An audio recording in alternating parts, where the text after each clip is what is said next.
Hi, I'm Dave Liss, a DC-based consultant and journalist, your host for this series of podcasts, Wellness Musketeers, where we will be discussing a wide range of topics in the field of health, wellness, and physical fitness, with maybe a little bit of management thrown in as well. Our three experts, or co-conspirators as they like to call themselves, are Dr. Richard Kennedy, Mike James, aka Aussie Mike, and Kettle Whiting. Each bring over 30 years of international experience in the fields of health, fitness, and wellness. Our co-hosts will now introduce themselves. Thank you, Dave. This is Richard Kennedy. I'm an internist who has over 36 years of clinical experience during my time in private practice, as well as 21 years at the World Bank as the Clinical Services Director. And I'm currently in primary care in the Washington, D.C. area with MedStar. Mike? Hello, Musketeers and listeners. I'm Mike James, Aussie Mike, freelance writer and speaker, and recently qualified National Board Certified Wellness Coach with over 30 years experience managing corporate fitness centres in Australia with the Coles Myer Group and in Washington, D.C. with the World Bank Group. Over to you, Kettle. My name is Kettle Whiting. I'm Norwegian. I am the boring guy here. I'm an economist with some 35 years of experience, most recently 24 years with the International Monetary Fund, with a keen interest to sustain health and wellness on all levels. I've been working both at the IMF and outside the IMF on these issues. So let's start. In this episode, we will discuss the impact of blood pressure or hypertension on our health and wellness. In 2019, more than 500,000 deaths in the United States had hypertension as a primary or contributing cause. High blood pressure costs the United States about $131 billion each year, averaged over 12 years from 2003 to 2014.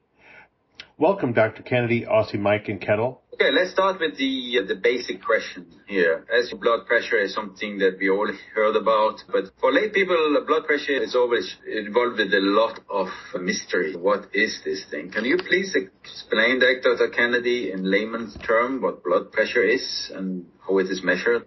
Sure, Kettle. First, blood pressure, the measures are two numbers, a top number, which we call the systolic, and the bottom number, which we call the diastolic. The top number is a reflection of the force of blood being pumped through the blood vessels through the entire body, and that's called the systolic. And normal systolic in today's world is 120 over 80 or less is completely normal. Then when we go to diastolic, that is a representation of the resting phase of the heart, when the blood pressure is not being pushed as hard. It's resting to accumulate the blood in each chamber before it pushes it out to the entire body. And that's in simple terms. We'll go into more detail about pre-hypertension, elevated blood pressure, why we want to keep our blood pressure normal, what's the benefit of checking it in any way. Dr. K, my mate from Australia, Brian Dribbles Dillon, asks, what health problems are associated with high blood pressure and what can we do to treat hypertension or high blood pressure?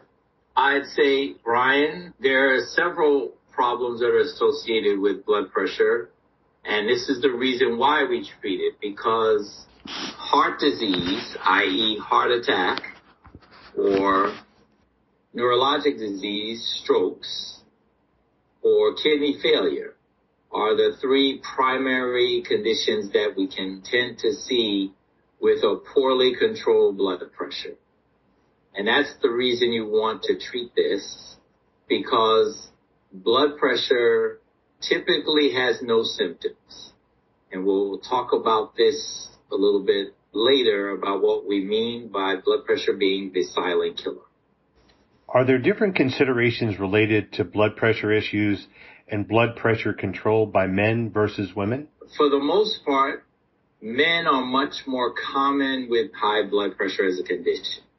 particularly up until the age of about 65 when women are equal. In the United States and in most parts of the developed world, high blood pressure is 50% to 52% of the time in men and 46 to 47% in women. Other than that, it is pretty much the same except during pregnancy, where pregnancy blood pressure actually drops, and this makes sense from a physiologic standpoint, because in pregnancy you no longer just have one blood supply, but you have two. And the more blood supplies you have, the more blood vessels, and the less resistance, the blood pressure has to go down. And that's what happens during pregnancy. Why is high blood pressure indeed known as the silent killer? Because the majority of us who have high blood pressure are walking around, have no idea that the blood pressure is elevated. Again, normal blood pressure, 120 over 80 or less. Normally, we don't start to consider treating people for blood pressure until the number is consistently above 140 over 90.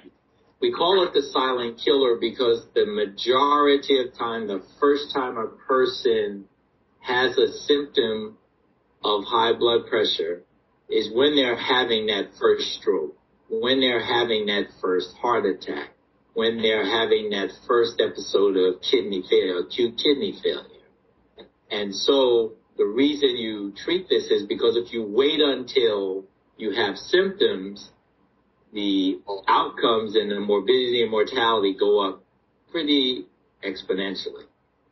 When is the best time of day to take a blood pressure reading? Does it matter what you've had to eat or drink or what activities you may have done prior to taking your blood pressure?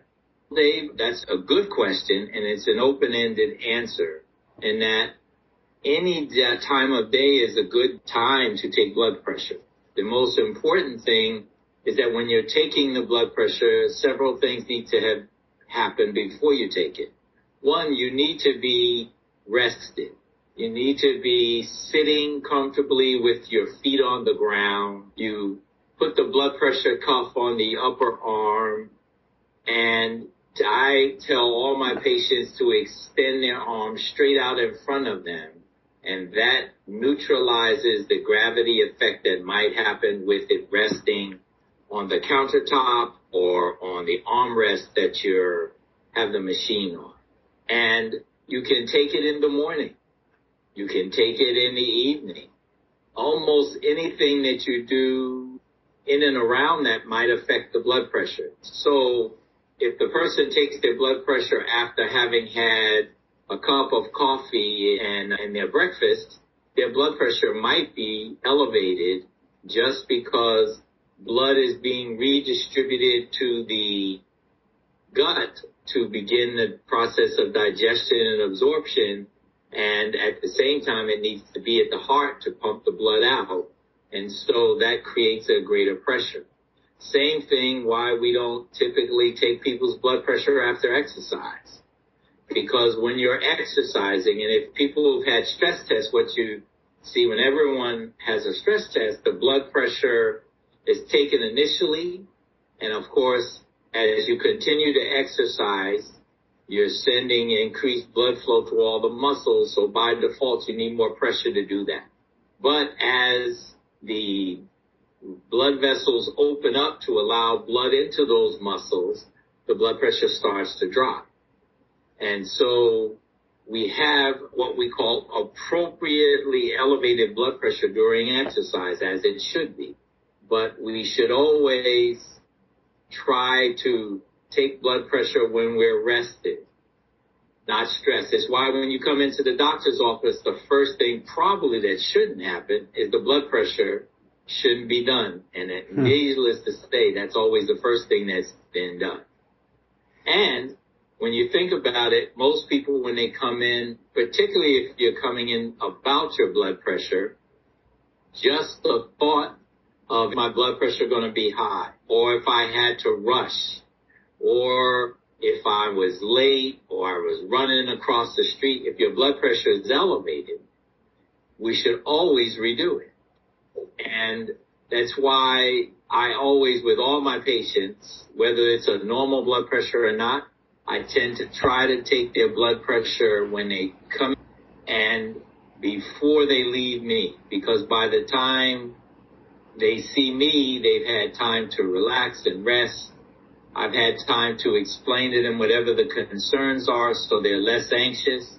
If you're less anxious, you're reducing the amount of fight or flight chemicals that all result in elevation in blood pressure. So blood pressure will come down naturally if you relax people, sort of doing things. And just to add a caveat, he'd say, if you take a person's blood pressure at the peak of sexual orgasm, it's going to be through the roof. But if you check it a half an hour after it, it's going to be pretty normal. Dr. Kennedy, it's good to hear that there's something called Dr. Kennedy effect. So you're actually calming people down? I try my very best. That's fantastic. I'm just scared of doctors, but maybe I should consult you. Absolutely. So, yeah, when it comes to actually the symptoms of high blood pressure, in my particular case, I was told that I had higher than normal blood pressure by a routine visit. And I didn't feel anything before that. And since then, I've been treating it and we've been working on it quite successfully. But it was only picked up with a routine check. There was no symptoms. Is that really true? There's nothing like telltale signs or anything like that? That's true. There are really no telltale signs. Blood pressure is just the reflection of the flow of blood around the body, depending on what's happening. And what they found, all of the studies that have been done over the last 50 years have shown that when we maintain blood pressures above a certain level, and in this regard right now, 140/90, the incidence of heart disease, the incidence of stroke, the incidence of visual defects, the incidence of kidney failure, all go up. Now, there are some people who do have some symptoms at the time they first get a recorded elevated blood pressure. So you can have someone who's all of a sudden their vision has changed. They don't see as clearly as they used to. And at the same time, their blood pressure is 190/120. You might say if you reduce that blood pressure, their vision may improve, because when the pressure is high in the brain, there's less flow to the tissues in and around those blood vessels. Therefore, that's why we get strokes. That's why people can behave as if they're blind. Same principle for why all of a sudden people will have a spontaneous nosebleed, because the pressure is so high, the blood vessel bursts because it can't deal with the pressure that's being pressed upon it.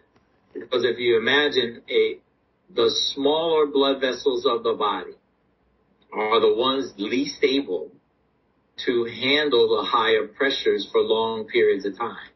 And that's why stroke, visual disturbances, heart disease, heart attacks, heart failure, kidney failure all happen, because these are all happening at the small blood vessel levels. And when you have those higher blood pressures transmitted through that, they can't handle the resistance is too much, and stuff bursts or stuff shuts down as a protective mechanism. Dr. K, what are the risk factors for high blood pressure? The most common risk factors are family history. So if there's one person in the family who has it, it's more likely that others are going to have it. People who have a high salt diet, people who don't exercise, obesity, and then there are these special health conditions. People have tumors on their adrenal glands, which are the glands that sit on top of the kidney, or people have increased constriction of the blood vessels around the heart, around the brain, around the lungs. They're much more likely to have the symptoms of high blood pressure and those risk factors. But for the most part, there aren't a whole lot of risk factors. And it's why we tend to tell people a low salt diet, because we know that people who have higher salt diets tend to have higher blood pressures.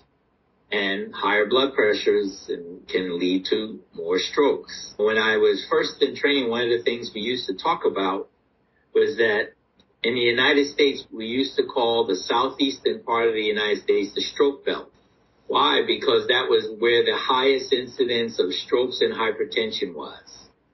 And then if you follow the migration of their families to different parts of the country, you would actually see the incidences of stroke and hypertension go up as well. Wow. Because it followed them. Behavioural habits like smoking and drinking, Dr. K, they have effect on blood pressure? Yes. Smoking, definitely. By default, it causes all blood vessels to constrict. Anytime anyone smokes, what happens is you're taking in less oxygen. Blood vessels, as a protective mechanism, squeeze down. Anytime it squeezes down, the pressure goes up. Alcohol does the same thing, particularly if you do too much alcohol. So the recommendations are for women, one glass of alcohol a day. For men, no more than 2. And so we know that when those things are less than that, things improve. Now, there are certain things that are alcohol, such as red wine and things, tend to help with cardiovascular disease, but not in everyone. So 1 glass, but not 10?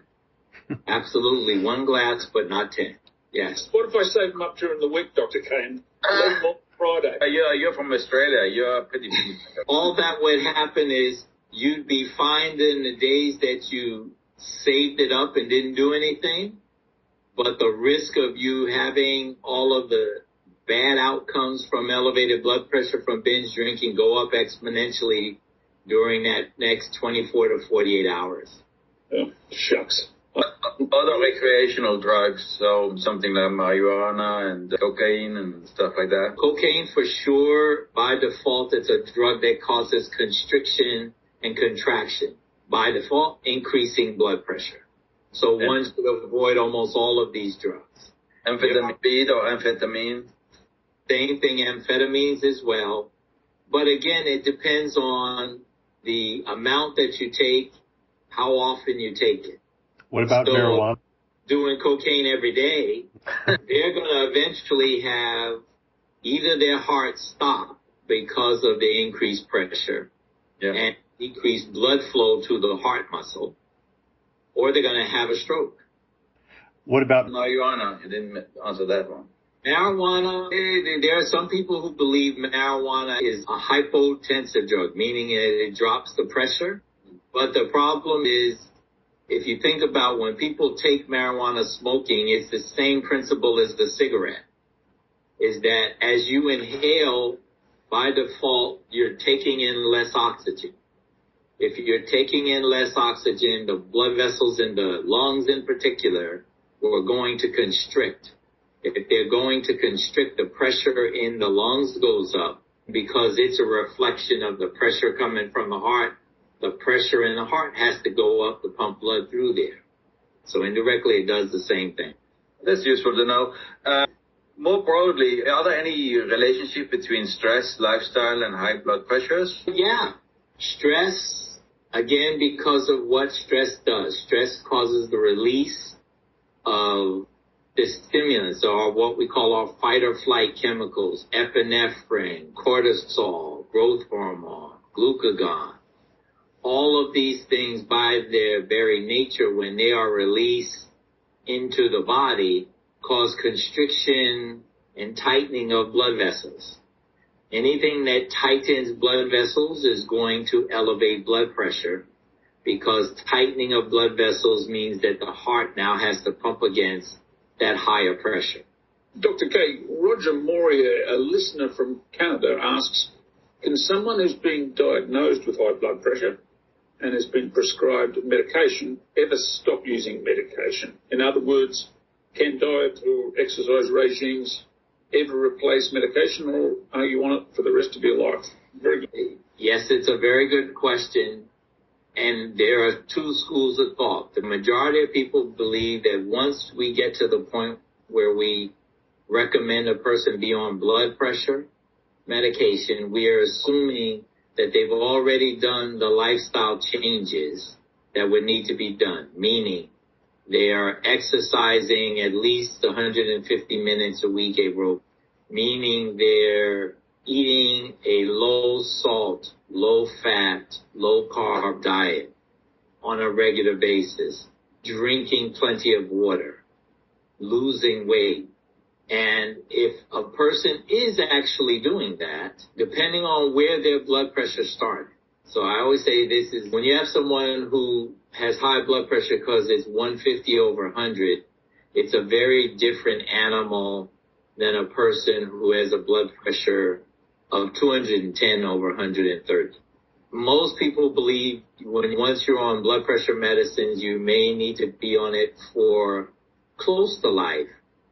But I've had plenty of patients who have changed their diet, their lifestyle, they've reduced alcohol, they've stopped smoking, they lost weight, they're exercising regularly. I've taken them off medicine, and they've been able to stay off medicine forever. So it's possible, but it is something you need to sit down and work with your doctor about. And the most important thing is the patient needs to understand they're the ones that are guiding this change. Right. We're just there to give them the guidance to keep them safe and healthy, but to help them get in a better place. Dr. K, Kettle, and Mike, what tools can people use to help manage stress? I pick up this one first from my side in terms of managing lifestyle. And I think stress management is really important. It has been shown to be important for me. And I think one thing to really take a closer look and see how your work is organized. Are you constantly trying to achieve the impossible, which is a little bit in our culture? How is your work environment? But it is true, and Dr. Kennedy said this earlier, it's impossible to take away all stressors, to be exposed to stressors as part of life. It's our response to danger. And the important thing is that when we do all of basically get in high alert because of danger, which is the natural response, we also need to find moments where we can decompress to get rid of that, all the pressure that's building up in the body. And if you look at the animal kingdom, which we are part of, and we look at other species, especially in the mammals, you will see that they run fast, but then they maybe shake or do something to relax them to get this decompressing out. And several things we can be doing similar things. And exercise is basically physical activity, is akin to the fact that after the stress we need to move the body. Sleep is really important. And then also mindful practices such as meditation or yoga. And I will just say, at least from my experience, breathing exercises can be very helpful. And that's already important that you incorporate breathing into the exercise, into daily life, be mindful about how you breathe. But also by slowing down the breathing rate, you can pretty much reduce the blood pressure there and then. You will see an immediate effect. Now, how long is that effect going to last? I think the literature is probably a little divided on that. But if you even can have an immediate effect on blood pressure, an immediate effect on stress reduction, even for a shorter period of time, I think that's something really too precious. That was great, Kettle. Great information there. And turning specifically to exercise, I have a comment and a question for you, Dr. K. If I go back in the fitness business many, many years, and the general advice given to people with high blood pressure was that the best type of exercise was aerobic, namely walking, bike riding, jogging, aerobics, if you will, and definitely not weight training.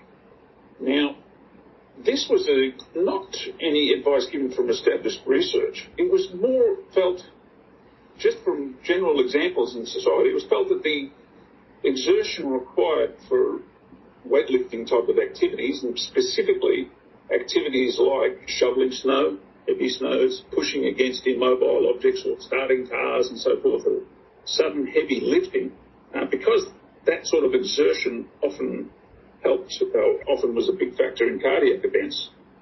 It was felt that lifting was not a good way to decrease your blood pressure. No established research, and inherently that's probably a wrong, really, association, because weight training done properly is a progressive resistance. It's not a maximal lift, if you will. It's designed to start you off light, both in weight and repetitions, and in correct form, not just one sudden exertion. Recently, the American Heart Association published a study in the Journal of Circulation that just 2 or 3 bouts of weight training a week with exercises like curls and presses were enough to lower blood pressure. Now, the American Heart Association obviously recommends consulting with the doctor first, and I would add that if you're going to do a weight training program, you'd certainly look to have a personal trainer take you through a program and set you on the right course for and show you the right form and so forth. You don't just go into a gym and start weight training. So, Dr. K, any comments you have on that would be great for us and the listeners. Yes, Mike, it's actually a fascinating topic, and you're right. In the past, weight training, and I think more because weight training was always thought of as power, and what you always saw when you saw competitions with power lifters is you'd see people grunting, and it appeared that they were holding their breath and all other stuff, which is not what weightlifting is. It is not the norm. And what they have found, and again, making sense, in order to use your muscles, to build your muscles, the biggest thing you even mentioned was breathing. That if people breathe regularly in and out, because you have to have oxygen to get to the muscles, to help the muscles to do the activities that they need to do along with glucose, which is traveling inside of the red cells to begin with. So weight training, if done properly, and I agree with you 100%, is why working with a trainer is critical, because if nothing else, they teach you the technique of how to lift, how to start off, and actually you need to be able to figure out where you're starting from. Yeah. See, it's different if you are Arnold Schwarzenegger and you've been doing this for 20 years and you start off lifting at 150 pounds versus someone who's basically decided, I'm going to get my act together, I'm 50 pounds overweight, I want to get stronger. You don't start out by the last weight you may have lifted 20 years ago. You're setting yourself up for injury. You're setting yourself up for failure, and then basically the benefit that you would get from the exercise won't happen. I think it's interesting, Dr. K, when you mention about the breathing, I always found when taking people through weight training programs, I always used to try to emphasize that you breathe in on the easy stroke. Say if you're doing a bench press, you breathe in as the barbell's coming down, out on the hard stroke, that you've got rhythmical breathing. But even with that, there's a tendency for people to hold their breath. So I used to try and simplify it and say, you could just breathe. What is it in the human being that we suddenly have to hold our breath when we're doing something hard? Is it something inborn with us, or is it? Yes. It's a thing when we're about to give a talk, for instance, you're about to give your very first speech in front of an audience. We all get that nervous energy. We all get that butterfly sensation in our tummies. Mm-hmm. And the first thing we do just before we go to talk is we take a deep breath in. We actually don't hold it. We think we do, but we take a deep breath in, and then we feel like breathing out is an effort. And I would say that one thing that people fail to realize, breathing in and breathing out are two different mechanisms. Breathing out is involuntary. It's going to happen to every person no matter what, because you cannot keep the carbon dioxide in the system. You have to breathe it out. Right. Breathing in is voluntary. That's why when a person exercises, and the more exercise they do, and you start breathing deeper breaths. And under normal circumstances, most of us do not inflate our lungs completely with each normal breath. That's why we always have reserve and why we can do it. It's why the marathons. It's why the soccer players. It's why track stars, basketball players are so, their aerobic capacity is through the roof. Because what they do, they have learned this. It's a muscle that you're building up. It's anything else. It's like starting with a 20-pound weight, and every 2 weeks you increase it by 10 until you get to the desired weight where you are now sustaining the muscle tone and buildup that you've made. Interesting. I have a whole special podcast on breathing, and I actually have just a quick question on the same thing, because breathing is also linked to meditation. The Indians call it prana. That's the life force, but it's also is very closely related to the breath. Isn't there also holding the breath is a problem, but panically or too fast breathing is also a problem? Slow, relaxed breathing is probably what we should aim at. Another question I have is a hypothesis, in a way, maybe the holding the breath is linked also to fear. When we are exposed to fear, we are an animal. We don't want the animal that can potentially eat us hear us. Absolutely. Okay. When I say the term burpee, what do you say, Kettle? I'm sure you love it. I hate that. I hate the burpee. They go again, and then of course they do it. Why? Yeah, but anyway, I'm sure we might know that burpees, and a lot of our listeners would, but just to explain what it actually is, a burpee is a conditioning exercise where a person squats down, places the palms of their hands on the floor, in front of scoots their feet back or jumps their feet back to a push-up position. If you're really adventurous, you can do a push-up then. But then they immediately bring the feet back under the chest again into a squat position and stand up or even jump up. So it's getting down very quickly, feet out, feet back in, getting back up again very quickly. That's an exercise that was derived from the military, actually, because it was what soldiers had to do. Get down and dodge bullets and get back up again and keep shooting, I guess. I'm not a soldier, I don't know, but it was a military type of exercise that's found its way into fitness programs and it's still there. But I've often, as I've got older, and I've seen it, and I've seen the effects it can have on your dizziness, or what I understand is orthostatic hypertension, which I will let Dr. Kennedy talk about. I often wondered if it was really good for you, especially as we got older. I happen to have seen an article by a cardiologist, Anthony Pearson, and they call this, I guess you'd call this, what, confirmation bias, is it, Kettle? Anthony Pearson feels that people over 60 should avoid this exercise because of those dizziness effects and its effects on blood pressure. Dr. Kay's familiar with that article, I believe. Can you respond on that level about burpees, especially as you're getting to the grand old age of 60 or anything near 60, Dr. Kay? Yes, Mike. The main reason that Dr. Pearson probably came up with this study and this article to talk about it was because I'm sure he was seeing people over 60 who would try to do a burpee, might do 2 or 3, but then the third one they get dizzy or actually pass out, fall out. Yeah.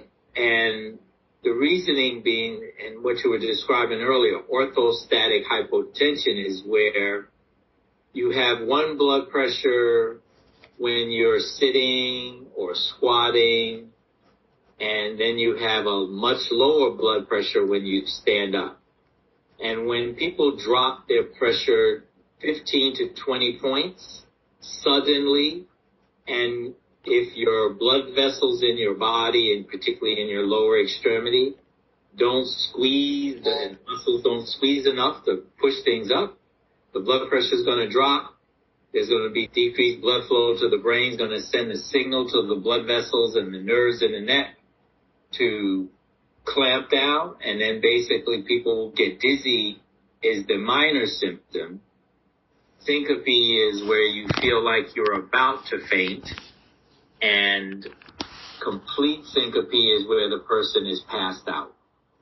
They fall out, and that's where injuries happen. And this happens, why? Because when we're 55 plus, our blood vessels are not as elastic as they once were. Yeah. So they don't have the recovery time that they had. Most people in the military are between 18 and 30. They have to be fit. They have much more elasticity. They have more recovery time and recuperative powers than as we get older. Our blood vessels slowly but surely over time accumulate fat in the lining. Mm-hmm. Fat in the lining of the blood vessels makes them stiffer. If you add the fat cholesterol, if you add the fact that people are sedentary or eating saturated and trans fat diets, processed foods on a regular basis, not drinking enough water, you make it so that those blood vessels, I always say it's like the brand new copper pipes that you put into a new home, and then you check the pipes 20 years later, 30 years later, and when they go, the plumber goes through there and they say you need to replace the pipes not because the outside of the pipe is damaged, it's the inside. Okay, interesting stuff. And I would add to that good exercise programs like that Orange Theory where I go to, they do offer alternatives. So I think it's a matter of common sense as we get a bit older. You don't have to do everything that's there, and you can do alternatives, which a good program will have. But turning to another common that was around for a while, and I'll ask Kettle this specifically. In Norway, Kettle, saunas are used a lot as part of the culture. There was a sort of a misconception going around, or a advice that I say saunas aren't good for you because they raise the blood pressure due to the heat. What's your comments and thoughts on that? Thank you very much for answering this question. I don't think so. I think we also should realize that sauna is not only used in Norway or Nordic countries, mostly maybe Finland, but it's also someone, if you back to history, you would see commonly used nearly all countries. Currently, you would see it in the whole kind of Nordic hemisphere, including Russia, very similar to saunas, the hot baths.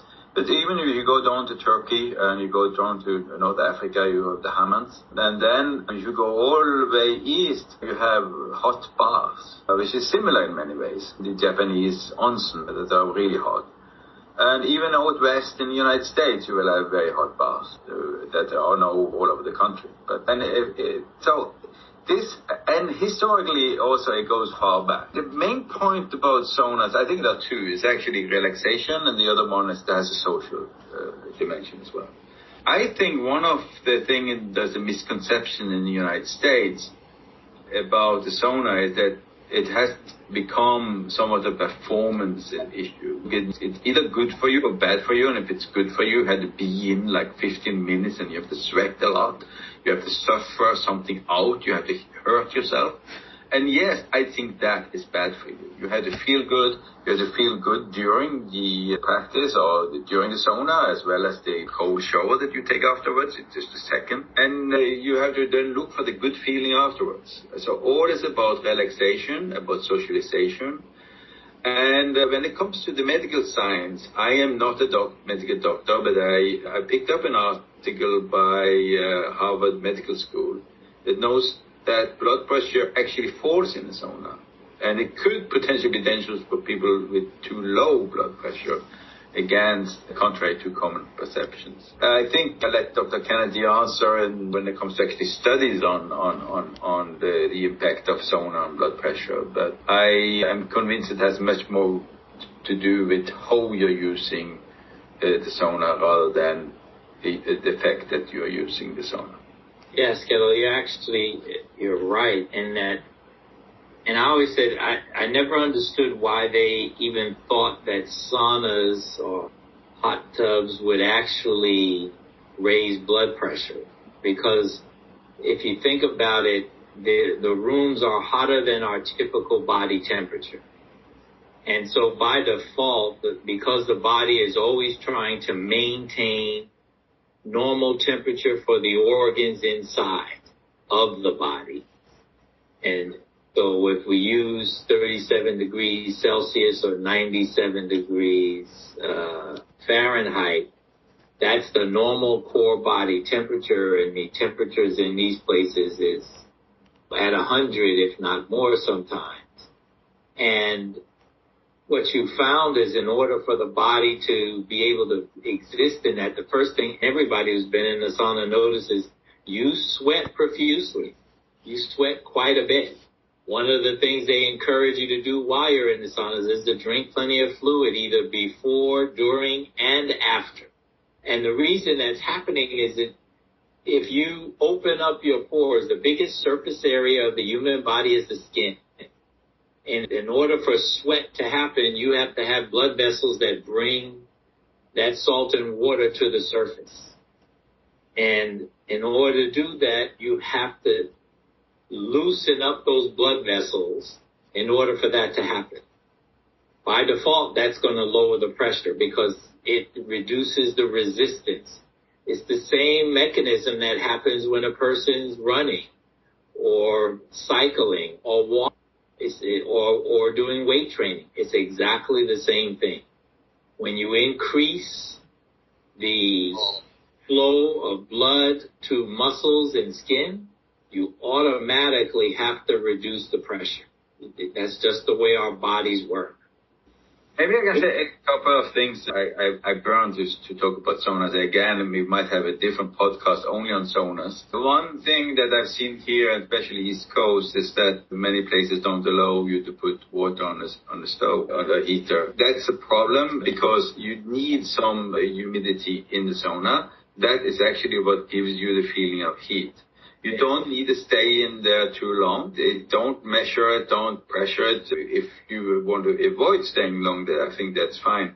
But don't pressure yourself to stay very long. And I think I want to go back to the whole thing about our fear responses. You don't want to make the sauna a place where the body feels fear. It's a place where you relax. Now, the other thing is if you happen to be in an area where there's a sauna next to snow, I ask you to, if you can, and if you don't feel too shy about it, you might have a bathing suit. Jump out in the snow after the sauna. You can even do it from a hot tub. You won't feel anything. And this is the same effect. It's because if the snow is dry, you won't feel anything because it's the humidity that would make you cold. So rather, if you jump into a very cold bath, you feel it, a shock. Mm-hmm. So that's like just a trick you can do. You're superhuman by jumping in the snow. It's actually nothing. Good point. I like that. I won't try it, but I like it. Yeah. Oh, yeah. I like your thought, Kettle, but that's about all. We were brought up in the same sort of Western culture, and I think, as you alluded to with weight training, the perception sometimes becomes a perceived reality. I remember seeing saunas, in all of these movies and everything, and boxers training to lose weight. There was this misconception that saunas were of excess weight and get your weight down for, a sporting contest or something like that. So I think that's the perception we were brought up with in the West a little bit. Do you think? Yeah, it was a misconception for all the wrong reasons, because it really isn't about weight loss. No, definitely not. It's never been about weight loss. As Kettle aptly put, it really is a form of relaxation. Yeah. And it's why people, after having an intense workout, would go and do it, because your muscles need time to heal. Your tissue needs time to heal. You just basically gave it a 30-minute, 45-minute workout. Going into the sauna not only gives the muscles and the skin a chance to relax, but also quiets your mind. You can meditate in there. You can do breathing exercises. The people, again, another misconception is that breathing in that warmer air was going to damage your tissues. Yeah. No sense. Because if that's the case, then everybody who lives in the desert have horrible lung function. And we know that. Kettle, you're going to talk about your... mysterious drop in blood pressure after I retired. Yeah, it's actually true. My blood pressure dropped after I retired recently. And my kind of theory, it's linked to the fact that I now take more regular nap in the afternoon because I didn't think I was very stressed at work. but it's possible I was stressed. I understand that some tentative studies on this. I don't know if maybe Dr. Kennedy wants to respond to this. Again, it is anything that reduces stress on the body. So taking a nap, for the most part, particularly a voluntary nap, not so much because you're exhausted, but taking a voluntary nap will reduce pressure. It allows for recovery, the muscles and skin of the body during the day. Same thing for the gastrointestinal tract. So it is not surprising that people's blood pressure comes down. Now, and I would say, I think everybody who works at the bank and the fund is under stress. And it's a stressful environment based on by the stress each colleague puts on one another. It's always been that way. And I would say that is uniform across every working environment we're in. Maybe also this cell phone. And I'm not dropped out of the IMF email system. So meaning that my emails have dropped considerably. So I can go like half a day with maybe 2 or 3 emails and no texts. Mm-hmm. Whereas before I would usually get emails, even though they said they don't need to respond after hours, 6 o'clock, 7 o'clock, 8 o'clock, and then they start next morning. And you always had to be somewhat alert to what was going on, because you never know. Maybe that's also a stressor. No question, no question. You used to see with the people who participated in the fitness centers at the bank and the fund tended to be the healthier of the staff at the bank and the fund, because what they were able to do is they found an outlet to reduce the stress of the day. Now, I always say subconsciously allow them to work longer hours. Another story. But when we talk about stresses, let's just maybe hark back to the saunas, because despite all the benefits there, Kettle, which you outlined very well, You're a little bit obsessed with the sauna. I probably am. But managing saunas was a nightmare, let me tell you.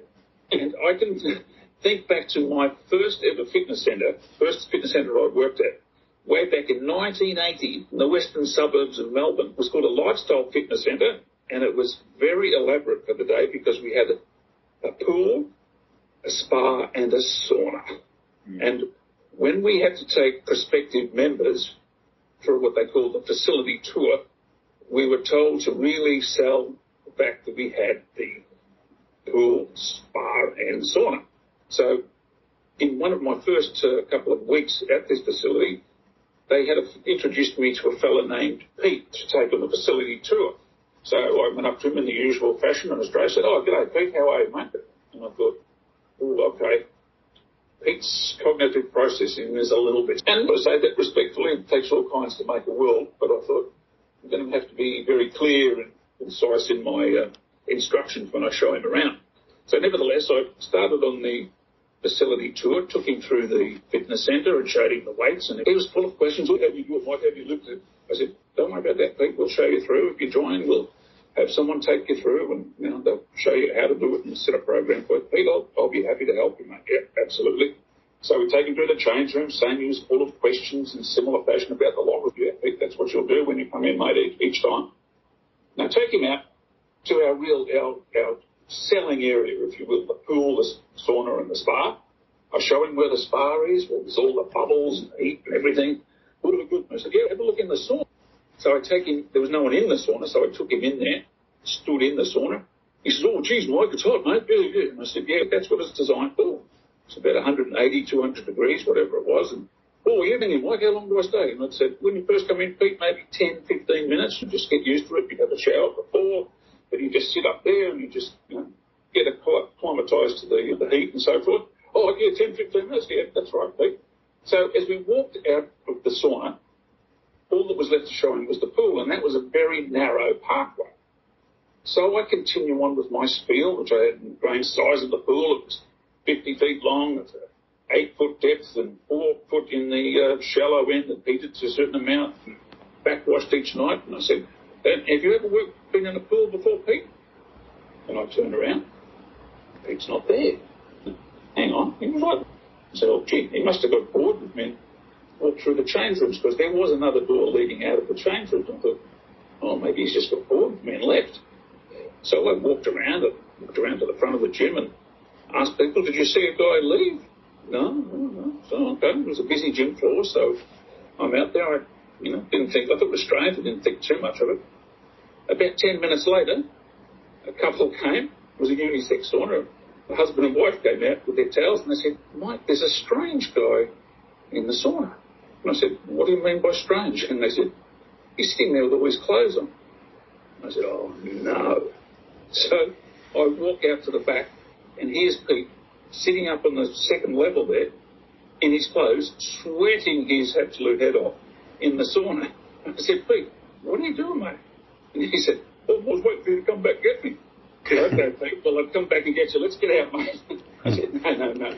You don't go in there with all your clothes. Oh, yeah, right, Mike.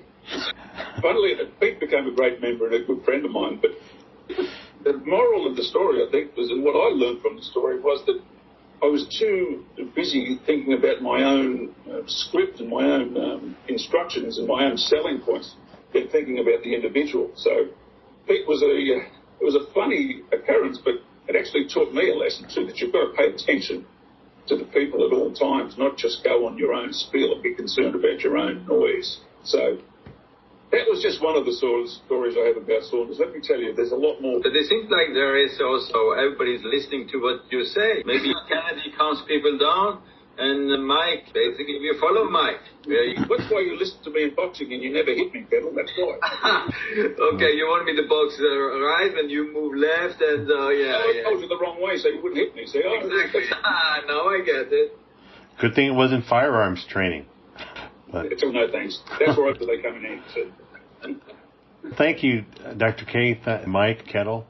Tune in to our next episode where we will talk about goal setting to help you set and achieve goals to make positive changes in your life in the midst of the dynamically changing COVID environment. Thank you for joining us for Wellness Musketeers. Tune in for upcoming episodes to learn from global health leaders and trend-setting authors to gain the tools to improve your health, work performance, and live a more balanced quality of life. Please subscribe, give us a 5-star review, share this recording with your family, friends, and colleagues, and please give a contribution using the link provided in the program notes to allow this podcast to grow. Please let us know what you need to learn to help you live your best life.